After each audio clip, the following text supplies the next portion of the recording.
Hello students, तो आज पढ़ लेते हैं BSc second semester chemistry unit second chemistry of protein के वो सारे के सारे इंपॉर्टेंट मल्टीपल चॉइस क्वेश्चन जो इस साल पेपर में आने वाले हैं।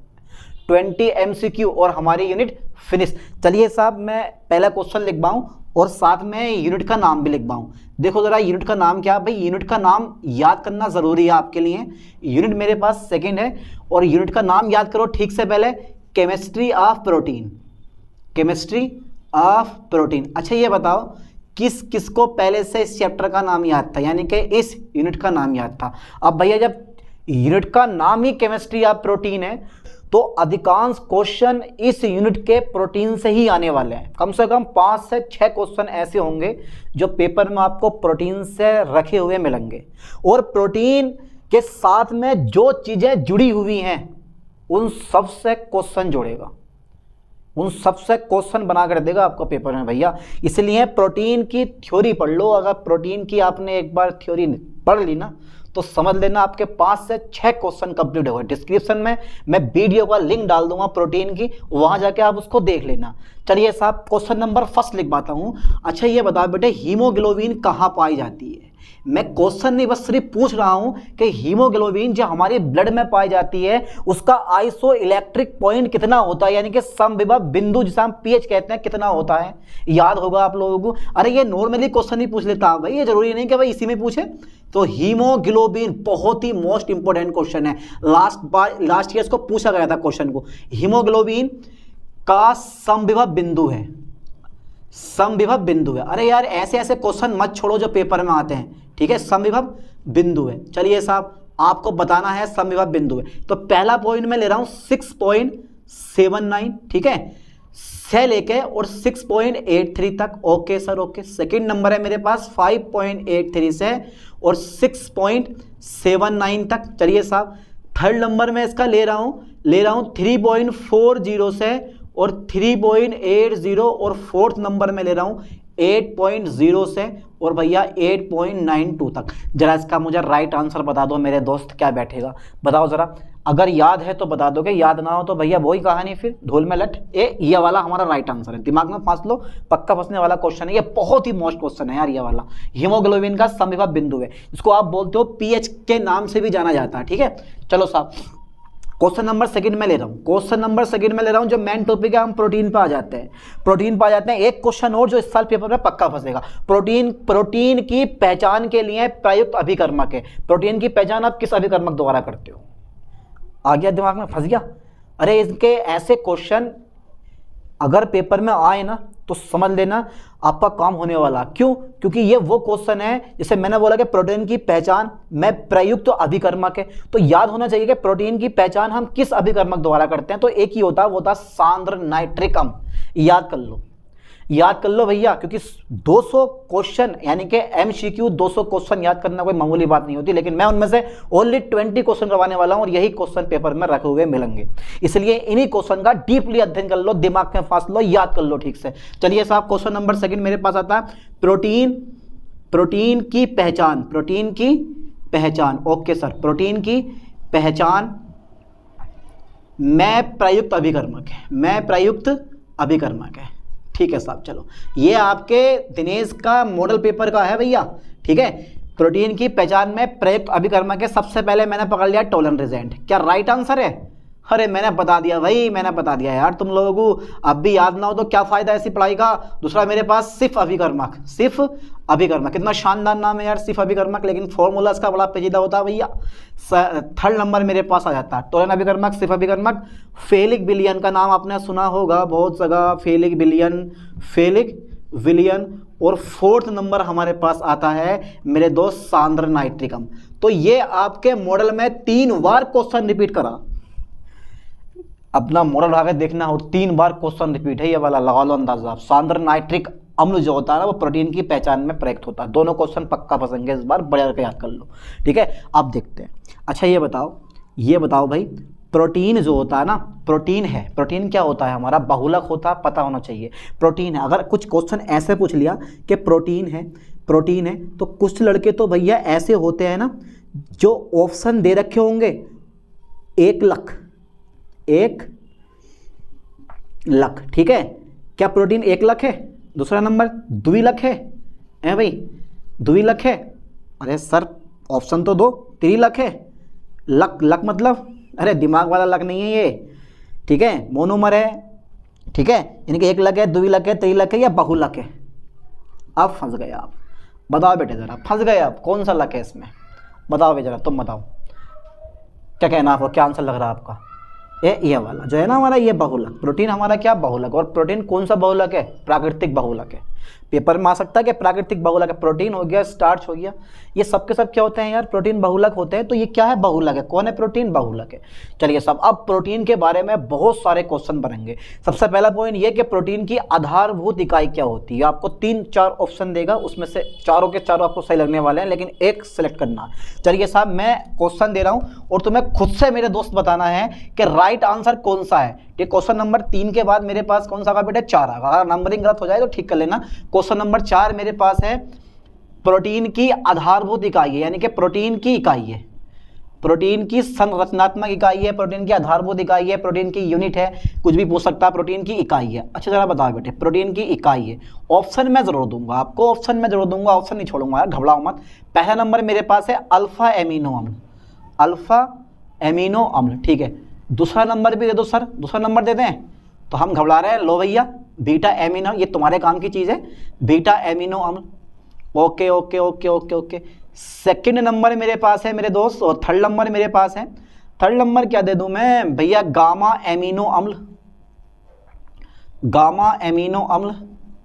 और फोर्थ नंबर मेरे पास है अल्फा बीटा गामा सीटा थीटा, रे पता नहीं क्या क्या होते हैं ये सभी, ये सभी।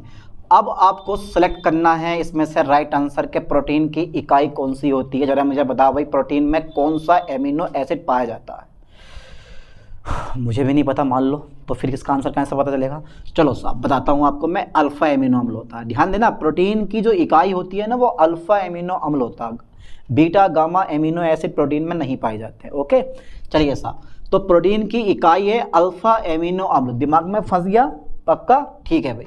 चलिए साहब क्वेश्चन नंबर मैं लेता हूँ 5, क्वेश्चन नंबर 5। मैंने क्या बोला, 5 से 6 क्वेश्चन प्रोटीन के रखे हुए मिलेंगे, क्योंकि चैप्टर का नाम ही यही है, केमिस्ट्री ऑफ प्रोटीन। चलिए साहब ये बताओ जरा, प्रोटीन का अणुभार कितना होता है, प्रोटीन का अणुभार, प्रोटीन का अणुभार कितना होता है भाई, जरा दिमाग लगा बताओ। आपका जो दिनेश का मॉडल पेपर है उसमें क्वेश्चन को देखना उठा के, प्रोटीन का अणुभार कितना होता है, तो उसमें आंसर भी दे रखा, गलत दे रखा बिल्कुल, ठीक है। इसका राइट आंसर मैं बताऊंगा। पहले देखो, पहला नंबर मेरे पास है ओनली, यानी कि इसका जो पहला नंबर है वो है इज लेस देन टू 10,000, 10,000 है। इसका जो बी नंबर उसने दिया था वो दिया था 10,000, मतलब 10,000। और सेकंड थर्ड नंबर हमारा दिया था इज ग्रेटर देन टू 10,000, यानी कि 10,000 से अधिक। और जो मेरे पास फोर्थ नंबर है मेरे पास मेरे दोस्त, ये सभी, ये सभी। जरा इसका राइट आंसर मुझे बताओ जरा कौन सा होगा भाई। तो आपके जो पेपर दे रखा है, जो दिनेश का मॉडल पेपर है, उसमें ये वाला आंसर दे रखा, बल्कि ये वाला आंसर नहीं होता है। इसका आंसर होता है बेटे हमारा ये वाला, कि जो प्रोटीन का अणुभार होता है वो 10,000 से अधिक होता है, ठीक है, 10,000 से अधिक होगा। अगर डाउट लग रहा है तो आप सीधे जाओ गूगल पे और सर्च मार दो प्रोटीन का अणुभार कितना होता है, ठीक है। तो जो साइट खुलेंगे वहाँ पे हमें क्या दिखाएगा, ये दिखाएगा, यानी कि 10,000 से अधिक। चलिए साहब नया क्वेश्चन देखते हैं। तो ये हमारा राइट आंसर है, थर्ड नंबर इसका। क्वेश्चन नंबर 6 पर आ गया मैं, क्वेश्चन नंबर 6 पर आ गया। चलिए साहब 3 पॉइंट हो गए, तो क्वेश्चन समझ में आ रहे हैं ना। प्रोटीन के बारे में ऐसे क्वेश्चन पूछता है यार, प्रोटीन है बहुलक है, प्रोटीन की इकाई है अल्फा एमिनो अम्ल हो गया, प्रोटीन का अणुभार कितना है, इतना होता है। प्रोटीन का परीक्षण किसके द्वारा, यानी कि प्रोटीन की पहचान किसके द्वारा करते हो आप, सांद्र नाइट्रिक एसिड के द्वारा। काफ़ी हमारे क्वेश्चन हो गए प्रोटीन के बारे में, ठीक है। अच्छा एक चीज़ मैं और बताता हूँ आपको, प्रोटीन की संरचना के बारे में अगर बात करोगे ना, संरचना या स्तर पूछ ले, प्रोटीन के कितने स्तर होते हैं यही पूछ सकता है आपसे, तो दिमाग घूम जाता है बच्चों का। अगर संरचना की जगह उसने स्तर पता कर लिए ना, यानी कि लेवल पता कर लिया, बस वहीं दिमाग, अरे यार ये तो लेवल हमने पढ़ी ना, कभी पढ़ा सब है लेकिन उस चीज़ को समझा नहीं है। अब यार एमसीक्यू, खाली एमसीक्यू पढ़ोगे, इन पे आप तुक्के मार के मतलब जैसे तैसे कर आकर याद कर लोगे, तो थ्योरी तो समझ में आने वाली है नहीं। तो बेटर यही है कि अगर ये एमसीक्यू करने हैं तो इससे पहले थोड़ी सी थ्योरी पढ़ लो, थ्योरी पढ़ लोगे ना तो ये एमसीक्यू अपने आप हो जाएंगे यार। चलिए साहब नया क्वेश्चन देखता हूँ मैं, क्वेश्चन नंबर 6 है मेरे पास, क्वेश्चन नंबर 6 मेरे पास है, प्रोटीन के बारे में ये क्वेश्चन है, बहुत शानदार है। प्रोटीन की सर्वाधिक स्थायी संरचना होती है? बहुत बार पूछा गया, प्रोटीन की सर्वाधिक स्थायी संरचना होती है, स्थायी संरचना होती है। चलिए साहब, आपको राइट आंसर देना है। मान लो मुझे भी नहीं पता, प्रोटीन की प्राइमरी यानी कि एक स्ट्रक्चर होती है इसकी प्राथमिक, चलो मैं हिंदी में लिखता हूँ। पहली होती है बेटे प्राथमिक, ठीक है सर। दूसरी होती है मेरे पास द्वितीयक, ओके सर। क्या मेरे पास तृतीयक होती है? पता नहीं सर। फिर मेरे पास तृतीयक होती है एक, चलिए साहब, और मेरे पास चतुर्थक होती है। सर्वाधिक स्थायी संरचना बताओ कौन सी होती है? सर्वाधिक स्थायी संरचना 3 संरचनाएं होती हैं इसकी, अल्फा बीटा, यानी कि कौन कौन सी होती हैं? प्राथमिक, द्वितीयक और तृतीयक। सबसे अधिक स्थायी संरचना होती है मेरे पास तृतीयक। कई बार पेपर में आया क्वेश्चन है ये वाली। तो प्रोटीन की सर्वाधिक स्थायी संरचना होती है कौन सी? हमारे पास तृतीयक होती है। फंस जाएगा दिमाग में पक्का। चलिए साहब याद कर लो ठीक से। अच्छा, क्वेश्चन नंबर 7 की मैं बात कर रहा हूँ। क्वेश्चन नंबर 7 की मैं बात कर रहा हूँ। 2 प्रोटीन के बारे में याद कर लो। जल में घुलनशील प्रोटीन है कौन सी? जल में घुलन, अच्छा ये बताओ किसी ने प्रोटीन देखी है? सबने देखी है प्रोटीन। जो लोग मांस मछली खाते हैं उन्होंने प्रोटीन पक्का देखी होगी। तो क्वेश्चन नंबर 7 की मैं बात करूं तो जल में घुलनशील यानी कि जल में अघुलनशील प्रोटीन है। ऐसी कौन सी प्रोटीन है जो जल में नहीं घुलती है? ठीक है, तो जल में अघुलनशील प्रोटीन है, जल में अघुलनशील प्रोटीन है। चलिए साहब, अघुलनशील प्रोटीन है, जल में अघुलनशील प्रोटीन है। बताओ मेरे दोस्त जरा, जल में अघुलनशील प्रोटीन कौन सी होती है? तो डायरेक्टली मैं इसका आंसर लिख रहा हूँ फाइबर। ठीक है बेटे, रेशेदार प्रोटीन, फाइबर प्रोटीन। ठीक है, बाकी तुम्हें देगा गोलिकाकार protein, fiber protein, insulin, hormone, बहुत सारे एग्जांपल दे देगा। अजय इंगे तिंगे पता नहीं कौन कौन से एग्जांपल आ जाएंगे इसके। तो याद कर लो ठीक से, जल में अघुलनशील प्रोटीन हमारी कौन सी होती है? फाइबर प्रोटीन, रेशेदार प्रोटीन होती है। अच्छा ये बताओ हमारे बालों में कौन सी प्रोटीन पाई जाती है? बाल हो गए, नाखून हो गया और खुर वगैरह हो गए, पंख हो गए, इन सब में, त्वचा हो गई, इन सब में कौन सी प्रोटीन होती है? याद कर लो, केराटिन प्रोटीन होती है। चाहे पूछे आपसे कि बालों में कौन सी प्रोटीन होती है, साहब केराटिन प्रोटीन होती है। ठीक है, बहुत सारे क्वेश्चन यहां से पूछ सकता है कि बालों में कौन सी होती है, त्वचा में कौन सी प्रोटीन होती है। ठीक है, पक्षियों के जो पंख होते हैं उसमें कौन सी प्रोटीन होती है? तो एक ही होती है, केराटिन। हो जाएगा ना यार। और केराटिन प्रोटीन कौन सी होती है? फाइबर प्रोटीन होती है। जल में कैसी होती है? ये अवेलेबल होती है, कभी जल में नहीं घुलती है। तो जल में अघुलनशील प्रोटीन है कौन सी? मेरे पास फाइबर प्रोटीन है। तो अब नया क्वेश्चन मेरे पास नीचे नहीं आने वाले हैं, 7 क्वेश्चन हुए हैं। तो यहां तक का जरा मेरे दोस्त स्क्रीनशॉट ले लो, इसके बाद मैं करवाता हूं क्वेश्चन नंबर 8। ओके, यहाँ तक चलिए साहब, क्वेश्चन नंबर 8 और कर लेते हैं हम। अब क्वेश्चन नंबर 8 बिल्कुल इजी है यार, जब मैंने बताया ना वही क्वेश्चन है। तो क्वेश्चन नंबर 8 मेरे पास है कि भैया, क्वेश्चन नंबर 8 जब मैंने बोला कि मनुष्य के बाल में, लाइन पे ध्यान देना, गाल में नहीं बेटे, बाल में, मनुष्य के बाल में, ठीक है सर, मनुष्य के बाल में प्रोटीन होती है। कौन सी प्रोटीन होती है? प्रोटीन होती है, नाम दूंगा, बताना है आपको। ठीक है, तो इसका जो फर्स्ट ऑप्शन है वो है मेरे पास हार्मोन। क्या हार्मोन होता है? पता नहीं साहब, देखते हैं। सेकंड नंबर मेरे पास केराटिन प्रोटीन होती है, ये भी देखते हैं भाई, इसके बारे में भी क्या राय है आपकी। थर्ड नंबर अगर मैं लूँ, थर्ड नंबर मेरे पास है, थर्ड नंबर है मेरे पास मेरे दोस्त इंसुलिन है, इंसुलिन, वाह क्या बात है। और फोर्थ नंबर है मेरे पास ये सभी, ये सभी। जरा बताओ बेटा इसका राइट आंसर कौन सा होगा? तो मैंने बता दिया पहले कि केराटिन जो है ना मेरे पास, मनुष्य के बाल में केराटिन प्रोटीन पाई जाती है। क्वेश्चन 8 हो गए, ठीक है साहब। क्वेश्चन नंबर 9, ठीक है, क्वेश्चन नंबर 9 बच्चों वाला क्वेश्चन है बिल्कुल। ये तो तुम आराम से देख के बता दोगे कि हाँ सर इसका राइट आंसर ये होगा। ओके, पूछूं? तैयार? इंसुलिन है, इंसुलिन है। पहला नंबर है इसका कार्बोहाइड्रेट है। क्या इंसुलिन कार्बोहाइड्रेट है भैया? देखते हैं। दूसरा नंबर है मेरे पास फैट, बसा है, चेक कर लेते हैं। और थर्ड ऑप्शन है मेरे पास प्रोटीन। क्या प्रोटीन है? चेक कर लेते हैं। फोर्थ नंबर मेरे पास विटामिन। बताओ जरा, बताओ। अरे भैया क्या जरूरी है इसमें? प्रोटीन राइट आंसर है हमारा। इंसुलिन क्या है हमारा? प्रोटीन है, छोड़ना नहीं है। क्या है? इंसुलिन प्रोटीन है। चलिए साहब, क्वेश्चन नंबर 10 पे हम आ जाते हैं। क्वेश्चन नंबर पे हम 10 पे आ जाते हैं। ये बताओ जरा बेटे, जो मेरे पास अल्फा एमिनो अम्ल होता है, ठीक है, जो अल्फा एमिनो अम्ल है, ये चलो इससे पहले मैं एक छोटा सा क्वेश्चन और लिखवा दूं। प्रोटीन में एमिनो अम्ल पाए जाते हैं, प्रोटीन में एमिनो अम्लों की संरचना होती है, एमिनो अम्लों की संरचना होती है। चलिए साहब देखते हैं, प्रोटीन में एमिनो अम्लों की संरचना नहीं, मतलब एमिनो अम्लों की आवश्यकता होती है, या फिर प्रोटीन में एमिनो अम्लों की संख्या होती है। ज़रा बताओ बेटे कितनी होती है संख्या? वो होती है।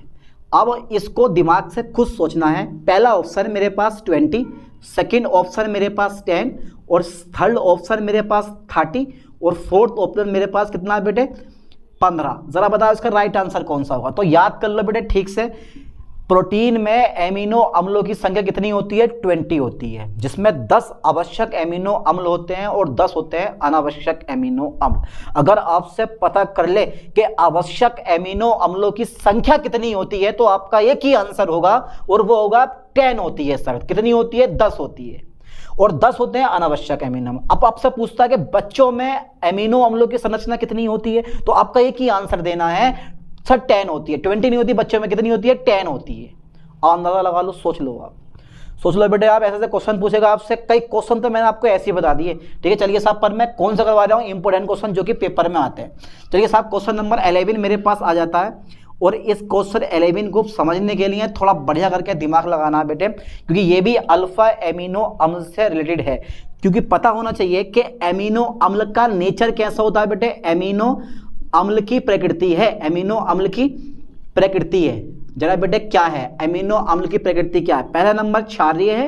क्या एमिनो अम्ल क्षारीय होते हैं? अरे सर मुझे ना पता। अरे भाई किसा पता होगा, फिर तुम्हें ना पता तो है भैया। क्या एमिनो अम्ल क्षारीय होते हैं? क्या एमिनो अम्ल अम्लीय होते हैं भैया? क्या एमिनो अम्ल उभयधर्मी होते हैं? सर पता नहीं, इसके बारे में भी गर्मी बहुत हो रही है मगर। अच्छा, और फोर्थ नंबर मेरे पास मेरे दोस्त होगा इनमें से कोई नहीं, इनमें से कोई नहीं। चलिए साहब, अब इसका राइट आंसर बताओ जरा, इनमें से कोई नहीं। बता दो, आज बता दो। अरे बेझिझक सोचो, दिमाग लगाओ, कोई बात ना, मैं आपके साथ हूँ, गलत बताओगे तो सही मैं कर पाऊंगा। बताओ जरा।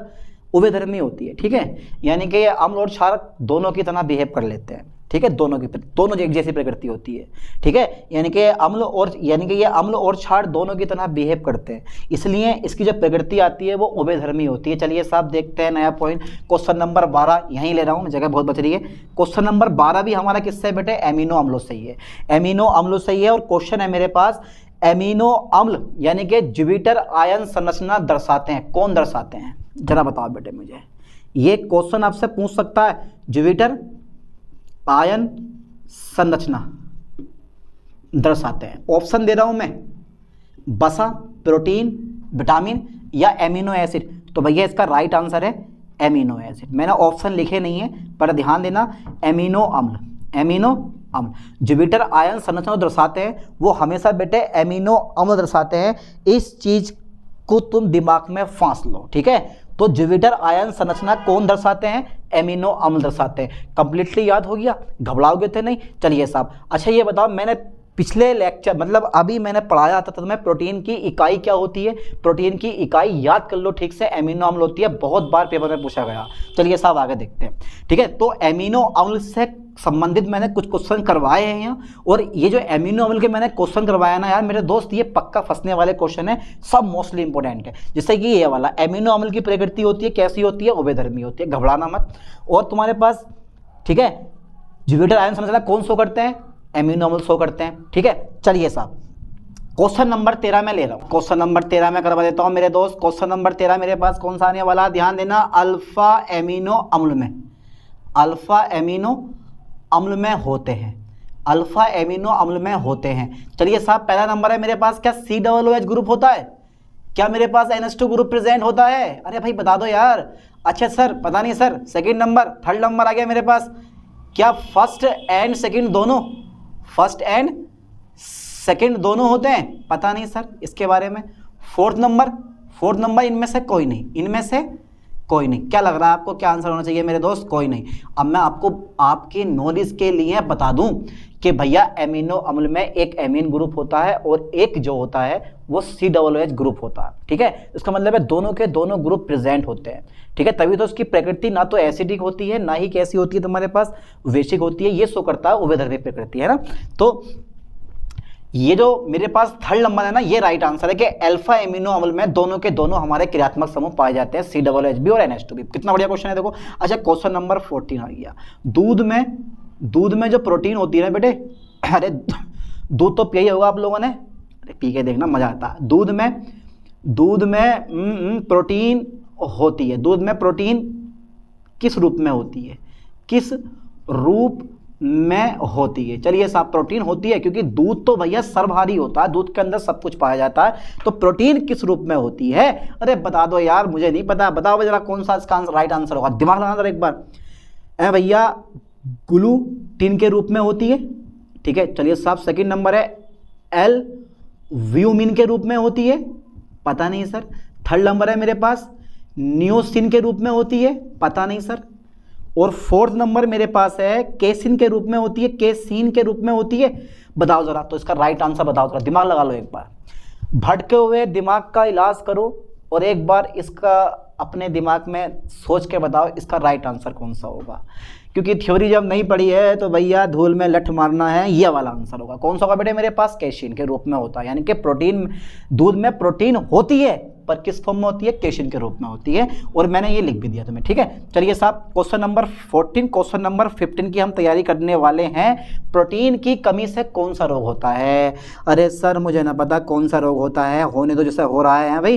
प्रोटीन की कमी से कौन सा रोग होता है? प्रोटीन की कमी से रोग होता है, रोग होता है। मैं ऑप्शन नहीं देने वाला हूँ, ऑप्शन में नहीं देने वाला हूँ, मैं डायरेक्ट इसका आंसर लिखूंगा क्वाशियोरकर, क्वाशियोरकर, ठीक है, क्वाशियोरकर। बेटे ये एक रोग ऐसा है जो चरम सीमा पर होता है, क्या नाम है इसका? क्वाशियोरकर। ये वो रोग है जो प्रोटीन की कमी से होता है, ठीक से याद कर लो मेरे दोस्त। चलिए साहब क्वेश्चन नंबर 16, प्रोटीन की जो मात्रा होती है वो सर्वाधिक पाई जाती है। प्रोटीन की मात्रा, प्रोटीन पाई जाती है, किसमें पाई जाती है? प्रोटीन पाई जाती है। चलिए साहब देखते हैं। तो पहला नंबर है मेरे पास मांस में है भैया, सेकंड नंबर अंडे में, और थर्ड नंबर मेरे पास क्या है बेटे? मछली में, और फोर्थ नंबर मेरे पास है उपर्युक्त सभी, उपर्युक्त सभी। ज़रा बताओ बेटे प्रोटीन पाई जाती है कहाँ, किस में पाई जाती है? मांस में, अंडे में, या फिर मछली में?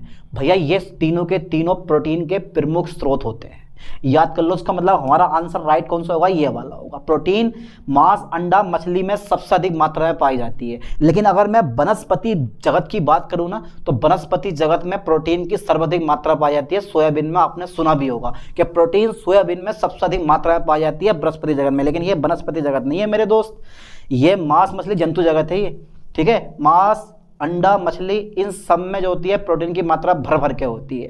तभी तो ये जिम करने वाले जो होते हैं यार, वो अंडा वगैरह खाते हैं। अंडा देखा ही होगा ना आपने, अंडे के दो भाग होते हैं, एक पीला वाला भाग होता है वो फैट देता है, यानी कि आपका वजन बढ़ाता है, और जो सफ़ेद वाला भाग होता है ना, ठीक है, वो प्रोटीन होती है, वो आपकी बॉडी की ग्रोथ करता है। तो बहुत सारे जो जिम लवर होते हैं ना, जिम लवर जैसा बोलते हैं हम, जो जिम करने के बाद बॉडी बना चुके होते हैं, तो वो जो अंडे का पीला वाला भाग होता है वो नहीं खाते हैं। वो क्यों खाएंगे यार? क्योंकि उनका फैट ऑलरेडी बढ़िया हो चुका है, बॉडी अच्छी हो चुकी है, तो वो फैट निकाल देते हैं, बीच में जो जर्दी होती है वो निकाल देते हैं, खाली वाइट वाला भाग खाते हैं। लेकिन अगर आप लोग कमजोर हैं, भूल रहे हैं ऐसा करके बिल्कुल, और जिम करने जा रहे हैं, तो भैया आपको प्रोटीन प्लस फैट दोनों लेने हैं, छोड़ना नहीं है बिल्कुल भी, ठीक है। चलिए साहब, तो यहाँ तक का स्क्रीनशॉट ले लो। 16 क्वेश्चन होगा, 17वां क्वेश्चन में करवाने वाला हूँ, बिल्कुल ईजी। तो हो गया यहाँ तक 16 क्वेश्चन, बाद 4 क्वेश्चन और देख लेते हैं। 4 क्वेश्चन में सबसे मोस्टली इंपॉर्टेंट क्वेश्चन है, जरा मेरे पास क्वेश्चन नंबर 17 पर ध्यान देना बेटे। अच्छा ये बताओ, मानव में कितने % प्रोटीन पाई जाती है? मानव में कितने % प्रोटीन होती है? खुद दिमाग लगाना, कितने प्रतिशत, कितने प्रतिशत, ठीक है बेटे, प्रोटीन होती है? जरा बताओ मुझे, प्रोटीन होती है। अरे भैया क्वेश्चन बड़ा जरूरी है, ऑप्शन दे रहा हूं मैं करने के लिए। 10%, अरे सर मुझे नहीं पता। 15%, और सेकंड नंबर है इसका 20%। ओके सर, 18 से 21%। बताओ जरा राइट आंसर कौन सा इसका? मानव में कितने % प्रोटीन होती है बेटे?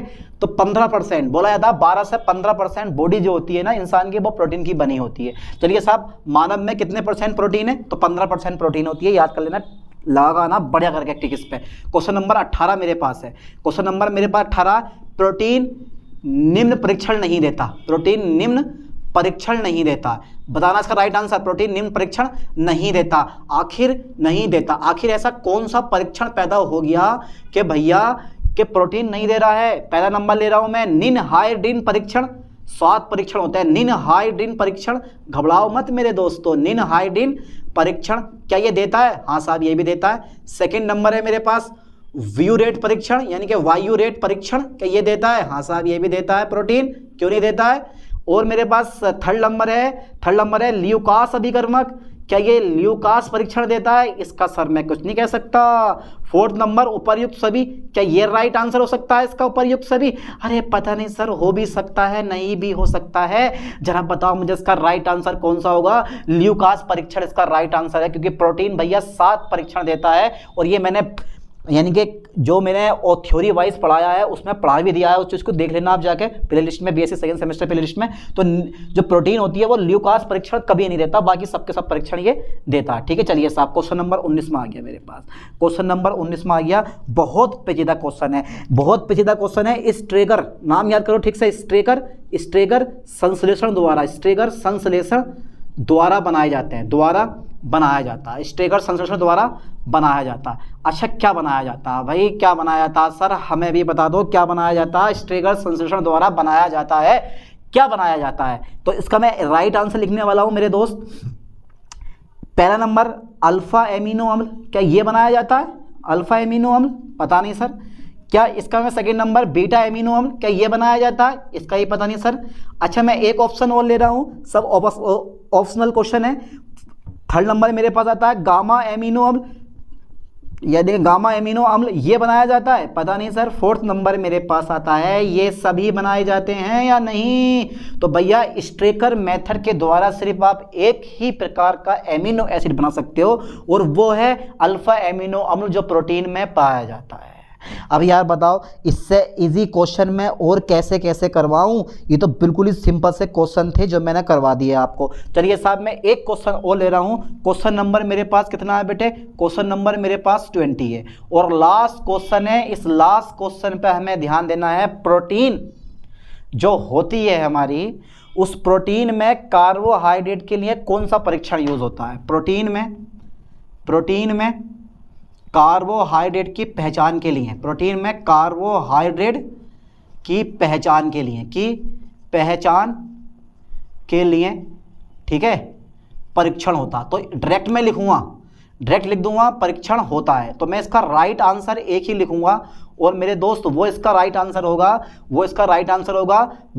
आंसर है मोलिस परीक्षण। याद कर लेना ठीक से बेटे, पूछ सकता है ये मोलिस परीक्षण। अच्छा मैं एक क्वेश्चन और छोटा सा लिखवा दूं अपने पास से, क्वेश्चन नंबर 21, ज्यादा जल्दी में तो नहीं हो, ठीक है। एक क्वेश्चन ऊपर कर जाओ भैया। प्रोटीन के अवयव होते हैं, अच्छा प्रोटीन के कौन कौन से अवयव होते हैं? प्रोटीन के अवयव होते हैं, जरा मुझे बताओ बेटे प्रोटीन के कौन कौन से अवयव होते हैं? तो पहला ऑप्शन में दे रहा हूं तो मैं carbon, hydrogen, nitrogen, carbon, hydrogen तथा ऑक्सीजन, ठीक है। दूसरा अवयव है मेरे पास कार्बन, हाइड्रोजन, ऑक्सीजन तथा सल्फर। और मेरे पास थर्ड नंबर है इसका कार्बन, हाइड्रोजन, ऑक्सीजन तथा नाइट्रोजन। और फोर्थ नंबर है इनमें से कोई नहीं। जरा बताओ इसका राइट आंसर कौन सा होगा बेटे? तो ये वाला होगा, क्योंकि प्रोटीन में अल्फा एमिनो एसिड पाया जाता है और अल्फा एमिनो एसिड में मेरे पास कार्बन, हाइड्रोजन, ऑक्सीजन और नाइट्रोजन क्या होता है मेरे पास बेटे? प्रेजेंट होते हैं, ठीक है। और प्रोटीन की जो सर्पिल आकार संरचना होती है ना, वो हाइड्रोजन बंध के कारण आपस में जुड़ी होती है। इस लाइन को नोट कर लेना, क्या पता ये क्वेश्चन पेपर में फंस जाए, ठीक है। नोट करके लिख लेना कि प्रोटीन की जो मेरे पास प्रोटीन की सर्पिल आकार यानी कि सर्पिल आकार, ठीक है, सर्पिलाकार संरचना, ठीक है। प्रोटीन की सर्पिलाकार संरचना हाइड्रोजन बॉन्ड के कारण होती है। हाइड्रोजन बॉन्ड के क्या होती है बेटे? हाइड्रोजन बॉन्ड के कारण होती है। ओके, हो जाएगा ना याद? अरे सर हो जाएगा। प्रोटीन की सर्पिलाकार संरचना यानी कि सर्पिलाकार संरचना जो होती है वो हाइड्रोजन बॉन्ड के कारण होती है। तो अगर कहीं हाइड्रोजन बॉन्ड किसी ऑप्शन में रखा हुआ मिल जाए, समझ लेना यही हमारा राइट आंसर होगा। तो यहाँ तक का स्क्रीनशॉट लेके बढ़िया करके इन क्वेश्चन को बार बार रिपीट करते रहो, क्योंकि ये वो क्वेश्चन है जो इस साल पेपर में आने वाले हैं और यही क्वेश्चन आपको पढ़ के जाने हैं। मॉडल खरीदो या मत खरीदो आपकी मर्जी है। और ये सारे क्वेश्चन आपके मॉडल पेपर के हैं, उठा के देख लो, सब मिला लो, वही क्वेश्चन आपको मिलने वाले हैं। चलिए साहब ऐसे ही अब एक नई टॉपिक में मिलते हैं, नई वीडियो के साथ। कुछ MCQ क्वेश्चन और करवाऊंगा अभी, ठीक है। तो मिलते हैं नई वीडियो में। थैंक्स।